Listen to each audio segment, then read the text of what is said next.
ഒരു മഹാപരിശുദ്ധന്റെ പെരുന്നാളിനോട് ചേർന്നാണ് നമ്മൾ വരുന്നത്, അല്ലേ? ജീവിതത്തിൽ ഭൗതികമായി എന്തെല്ലാം നേട്ടങ്ങൾ അദ്ദേഹം കൈവരിച്ചിട്ടുണ്ടെന്ന് പരിമലത്തിന്മേടെ ചരിത്രം സൺഡേ സ്കൂൾ പഠിക്കുന്നത് നമുക്കറിയാം. എന്തെല്ലാം നേടിയിട്ടുണ്ട്? ഹ്രസ്വമായൊരു ജീവിതം ആണോ? അദ്ദേഹം ജീവിച്ചിരുന്ന കാലത്തേക്കാൾ അധികരിച്ച ഒരു കാലമാണ് അദ്ദേഹത്തിന്റെ ഓർമ്മ. കണ്ണ് കണ്ടിട്ടില്ലാത്ത ഒരു തലമുറയാണ് ഇപ്പോഴും അദ്ദേഹത്തിന്റെ കബറിങ്കിലേക്ക് ഒഴുകുന്നത്. വളരെ ബാല്യത്തിൽ തന്നെ അമ്മ നഷ്ടപ്പെട്ട ഒരു പൈതൽ.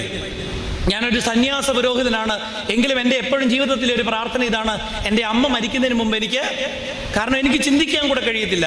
ഇങ്ങോട്ട് വന്നപ്പോഴും ഞാനൊരു സംഭവം കേട്ട് കഴിഞ്ഞപ്പോൾ ഞാൻ ചിന്തിച്ചതാണ്, എൻ്റെ അമ്മയുടെ മരണമെന്ന് പറയുന്നൊരു വാക്ക് കേൾക്കാനോ ചിന്തിക്കാനോ പോലും എനിക്ക് കഴിയത്തില്ല. എൻ്റെ കണ്ണ് നിറഞ്ഞ് വല്ലാതായി പോകും. അപ്പോഴാണ് ഏറ്റവും ബാല്യത്തിൽ തന്നെ അമ്മ നഷ്ടപ്പെട്ട ഒരു കുഞ്ഞ്, ഏറ്റവും ഹൃദ്യമായി നിന്ന ഗുരുനാഥൻ കൈവിട്ടു പോകുന്ന ഒരു സന്ദർഭം ഉണ്ടാകുന്ന മനുഷ്യൻ, നല്ല യൗവനത്തിൽ സഭയുടെ ഒരു ചുമതലയിലിരിക്കുമ്പോൾ തന്നെ ശരീരപ്രകാരം ഒരുപാട്